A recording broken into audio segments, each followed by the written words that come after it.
Halo Shalom teman-teman gue TNT, apa kabarnya? Saya harap teman-teman tetap dalam keadaan yang baik, gak kurang satu apapun. Hari ini sama-sama kita mau belajar lagi di online sharing gue TNT. Saya harap teman-teman terberkati, teman-teman tetap setia mendengarkan sampai akhir, supaya teman-teman bisa dapetin apa isi hati Tuhan buat hidup teman-teman hari ini. Nah teman-teman, hari ini kita pengen belajar satu tema yang sebenarnya teman-teman udah sering dengar, tapi kadang-kadang susah buat dilakuin teman-teman, yaitu belajar untuk melewati proses Tuhan. Nah, saya percaya setiap proses yang Tuhan kasih buat hidup kita beda-beda teman-teman. Saya bisa dapetin proses A, teman-teman bisa dapetin proses B. Tapi saya bisa jamin satu hal, setiap proses yang Tuhan kasih ke hidup teman-teman, percaya pasti Tuhan tujuannya adalah mendatangkan kebaikan buat hidup teman-teman. Kenapa saya bisa bilang kayak gitu? Karena saya alamin teman-teman selama 6 bulan terakhir ini. Saya alamin proses bersama Tuhan yang saya anggap tuh itu nggak enak banget gitu. Tapi pas saya udah lewatin prosesnya, saya sadar gitu, ternyata Tuhan izinin proses ini terjadi dalam hidup saya buat kebaikan saya sendiri. Jadi gini ceritanya teman-teman, selama 6 bulan terakhir ini saya struggle di skripsi saya. Jadi harusnya ini saya beres di Februari kemarin 2020. Tapi saya baru selesai, puji Tuhan, di Juni kemarin 2020. Jadi buat teman-teman TNT nanti mungkin yang belum skripsi kan masih sekolah, nanti teman-teman kalau kuliah tuh dapat skripsi tuh. Ya teman-teman harus nulis buat tugas akhir teman-teman buat nentuin lulus apa enggaknya. Nah teman-teman, jadi saya berani bilang saya ini nggak malas. Ya, dalam arti dalam nyusun skripsi ini saya setiap hari belajar. Saya bahkan udah mulai lebih dulu. Saya cari-cari jurnal, cari-cari referensi. Cuma Tuhan izinin saya dapetin satu dosen pembimbing yang dengan standar yang cukup tinggi teman-teman. Ya, jadi bab 1 yang harusnya gampang ya, menurut saya bab 1 tuh gampang karena kan harusnya cuma nulis latar belakangnya doang. Tapi karena dosen saya standarnya tinggi, itu susah banget teman-teman. Jadi kayak sampai H-3 ya, H-3 hari sebelum sidang, saya itu masih ngurusin revisi bab 1 karena gak beres-beres. Ya, saya gak nyalahin dosen saya, karena semua yang dosen saya bilang itu benar teman-teman. Cuma mungkin standarnya emang dia tinggi gitu ya. Tapi saya bandingin sama teman-teman saya yang lain gitu, yang bisa sidang di bulan Februari. Kayak saya ngelihat kok, saya nanya ke Tuhan gitu, kok Tuhan kayak gampang banget ya mereka ya. Gitu, kayak cuma maksudnya nulis, kayak ya udah nulis di ACC-nya gampang, dapat persetujuan buat sidangnya gampang. Kayak saya nanya gitu ke Tuhan, kan Tuhan saya udah melayani Tuhan, kayak saya ikut Tuhan, kayak udah lama, kenapa Tuhan kayak seakan-akan gak ada pembelaan gitu. Nah tapi jadi bener-bener nih di bulan Desember sampai Februari, hidup saya tuh isinya ngeluh sama Tuhan. Ibaratnya kayak saya, ya bukan nyalahin Tuhan sih, ibaratnya kayak bukan kecewa juga ya. Jadi kayak lebih kayak gak bersyukur lah, kayak gitu ya. Jadi kayak kenapa sih Tuhan harus saya gitu, kenapa prosesnya harus kayak gini gitu. Jadi benar-benar dari Desember sampai Februari gak ada lah sukacita itu namanya ya. Kayak setiap hari ini fokusnya ke skripsi, setiap abis bimbingan pusing ya, takut, khawatir segala macam. Ya tapi itu yang terjadi teman-teman. Ya sampai akhirnya saya gak bisa sidang di bulan Februari. Akhirnya saya datang ke Tuhan, saya berdoa kan ya, saya udah nyerah lah gitu ibaratnya ya. Saya tanya ke Tuhan gitu, Tuhan sebenarnya Tuhan mau ajar apa sih gitu. Dan Tuhan ngasih saya satu ayat di Ibrani 12 teman-teman. Ayat 10-11 saya bacain buat teman-teman di Ibrani 12 ayat 10-11. Ibrani 12 ayat 10-11 berkata, sebab mereka mendidik kita dalam waktu yang pendek sesuai dengan apa yang mereka anggap baik. Tetapi dia ini Tuhan teman-teman. Tetapi dia menghajar kita untuk kebaikan kita supaya kita beroleh bagian dalam kekudusannya. Ini ya penting di ayat 11-nya, memang tiap-tiap ganjaran pada waktu ia diberikan tidak mendatangkan sukacita, tetapi duka cita. Tetapi kemudian ia menghasilkan buah kebenaran yang memberikan damai kepada mereka yang dilatih olehnya. Nah teman-teman, jujur ayat Ibrani 12 ayat 10-11 ini nampar saya banget. Ya, jadi ibaratnya kayak Tuhan izinin semuanya terjadi itu buat kebaikan kita teman-teman. Ya itu saya datang ke Tuhan, saya nggak pakai ego saya lagi. Saya benar-benar berdoa, saya bilang, Tuhan mau ajar apa buat hidup saya. Gitu. Lewat proses ini nih, Tuhan sebenarnya pengen ajar apa sih buat saya. Saya minta maaf ke Tuhan, jadi saya kayak, Tuhan maafin saya kalau saya selama ini pakai ego saya. Jadi kayak, fokus saya ini salah selama ini. Gitu. Saya selalu mentingin kayak rencana saya. Tapi saya nggak pernah tanya sebenarnya Tuhan tuh pengen kerjain apa sih di hidup saya. Kayak gitu teman-teman. Sampai akhirnya saya udah serahin semuanya ke Tuhan.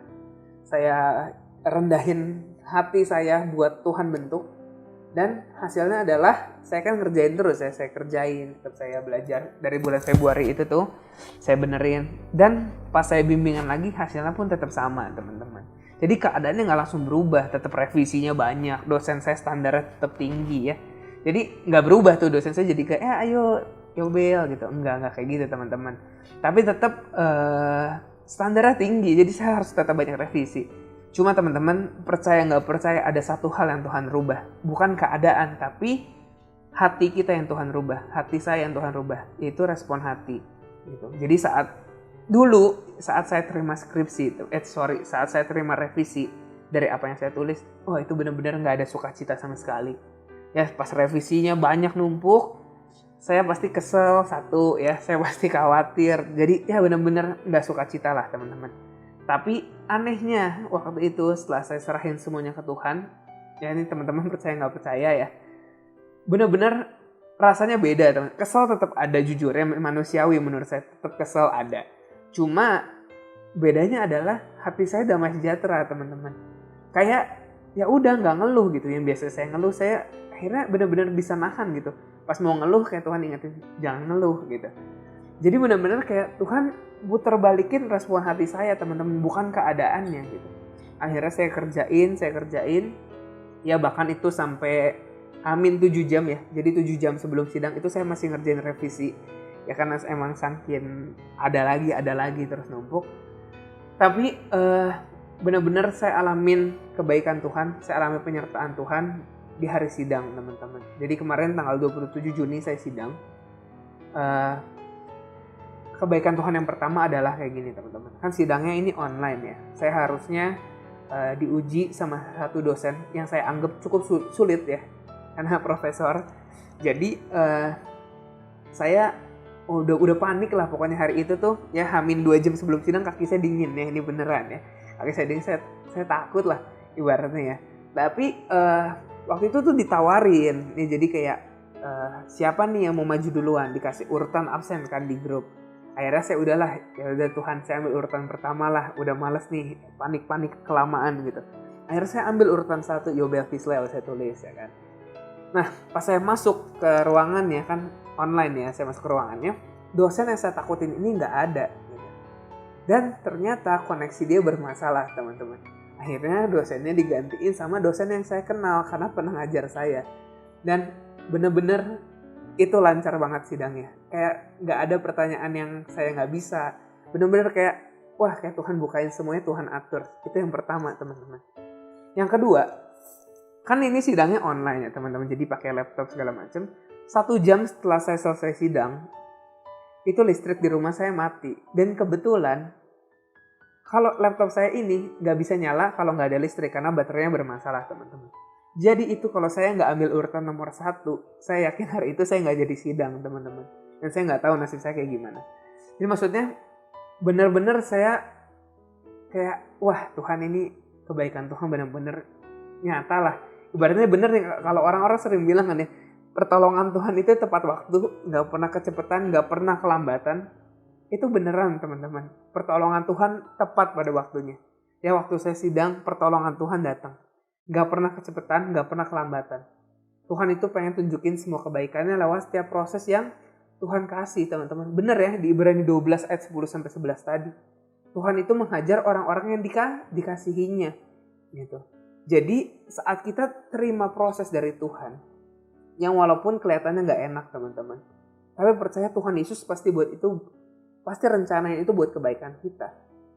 Saya maksudnya mikir lagi gitu. Kalau Tuhan nggak izinin 4 bulan ini, maksudnya saya kan terlambat 4 bulan dari Februari ke Juni. Kalau Tuhan nggak izinin 4 bulan ini buat saya terlambat, saya nggak akan belajar apa. Saya nggak akan belajar apa-apa teman-teman. Tapi di 4 bulan ini benar-benar saya belajar kendaliin diri saya, kendaliin sukacita saya. Jadi saya belajar kalau sukacita kita ini nggak tergantung sama keadaan kita gitu. Sukacita kita tuh nggak bisa ditentuin karena lagi baik nih, lagi nggak baik nih. Sukacita kita itu nggak gitu teman-teman. Tapi kita bersukacita karena kita tahu siapa yang ada di pihak kita. Harusnya tuh kayak gitu teman-teman. Benar-benar saya belajar di hati saya ada damai sejahtera segala macam. Dan Tuhan kasih itu semuanya dan Tuhan tunjukin kebaikannya teman-teman. Jadi pesan saya buat teman-teman hari ini adalah apapun yang teman-teman sedang hadapin hari-hari ini, teman-teman gak usah khawatir. Ya, sebenarnya khawatir boleh nggak, takut boleh nggak. Sebenarnya itu menurut saya manusiawi teman-teman. Tapi yang nggak boleh adalah jangan sampai kekhawatiran kita, jangan sampai ketakutan kita itu yang nguasain hati kita, yang nguasain kehidupan kita. Sehingga kita nggak berfokus sama Tuhan, sehingga kita nggak tanya Tuhan maunya apa dalam hidup kita. Jadi teman-teman hari ini, kalau teman-teman lagi alamin sesuatu, ada sesuatu yang teman-teman lagi gumulin, yang nggak sesuai sama maunya teman-teman, mungkin lagi corona gini, teman-teman punya rencana apa tapi nggak jadi, studi teman-teman keganggu, keluarga teman-teman mungkin ada keganggu ekonominya segala macam, teman-teman nggak usah khawatir. Pertolongan Tuhan tepat pada waktunya. Kalau Tuhan izinin proses terjadi dalam hidup teman-teman, dibilang adalah tujuannya buat mendatangkan damai sejahtera buat orang-orang yang udah dilatihnya. Jadi teman-teman dalam proses yang lagi teman-teman jalanin, lembutin hati teman-teman, buka hati teman-teman, rendahin hati teman-teman di hadapan Tuhan, minta Tuhan ajarin teman-teman apa sih yang Tuhan mau buat hidup kita. Kayak gitu teman-teman. Ya, itu ayat penutup dari saya teman-teman. Saya pengen kasih satu ayat. Ini kutipan dari kata-kata Yusuf yang Raja Mesir yang dijual sama kakaknya.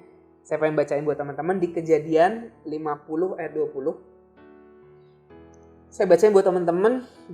Yusuf bilang gini di Kejadian 50 ayat 20. Memang kamu telah mereka-rekakan yang jahat terhadap aku. Tetapi Allah telah mereka-rekakannya untuk kebaikan dengan maksud melakukan seperti yang terjadi sekarang ini. Yakni memelihara hidup suatu bangsa yang besar. Ini adalah kata-kata Yusuf saat kakak-kakaknya, kan dia dijual sama kakaknya ya ke Mesir waktu itu ya, dia dibuang ke sumur, ya kan? Dia dibuang ke sumur sama kakak-kakaknya, karena kakak-kakaknya iri. Kan si Yusuf nih dapat mimpi kan, Yusuf dapat mimpi kalau nanti nih saudara-saudaranya bakal nunduk ke dia, ya kan, bakal menghormati dia. Kakak-kakaknya nggak terima, akhirnya ngejual si Yusuf gitu. Akhirnya si Yusuf jadi budak di Mesir kan. Ibaratnya kalau sama janji Tuhan itu kebalikannya 180 derajat teman-teman. Ya, maksudnya Yusuf harus lewatin proses namanya jadi budak, dituduh waktu itu masuk penjara. Tapi Yusuf tetap mau setia sama prosesnya Tuhan teman-teman. Dan akhirnya Yusuf naik jadi Raja Mesir. Dan saat bangsa Israel kesusahan waktu itu ya, si kakak-kakaknya Yusuf ini sama bapaknya Yusuf, ya, Yusuf ini nolong gitu. Yang Kejadian 50 ayat 20 ini saat kakak-kakaknya ini datang ke hadapan Yusuf gitu. Dibilang, kamu telah merekakan yang jahat terhadap aku, tetapi Tuhan itu punya maksud yang baik gitu. Biar memelihara hidup suatu bangsa yang besar. Emang Yusuf harus lewatin proses itu biar Tuhan tunjukin kuasanya teman-teman. Jadi ini benar-benar real gitu teman-teman, kayak terjadi. Jadi sekali lagi saya ingetin ke teman-teman, apapun proses yang lagi teman-teman hadapin, tetap percaya sama janji Tuhan dalam hidup teman-teman. Percaya semuanya bakal ngedatengin kebaikan dan ada damai sejahtera buat hidup teman-teman. Sekian buat hari ini, sharing GoTNT untuk selanjutnya. Mulai hari ini sampai selanjutnya kita bakal ditayangin juga di 2 platform, yaitu di YouTube dan Instagram. Jadi teman-teman bisa ikutin keduanya. Di Instagramnya di go_tnt dan di YouTube-nya di Go Bogor Online Service. Bisa teman-teman subscribe, bisa teman-teman like juga. Oke, sekian buat sharing hari ini. Semoga sharing hari ini bisa memberkati dan menguatkan teman-teman semua ya. Oke, God bless you.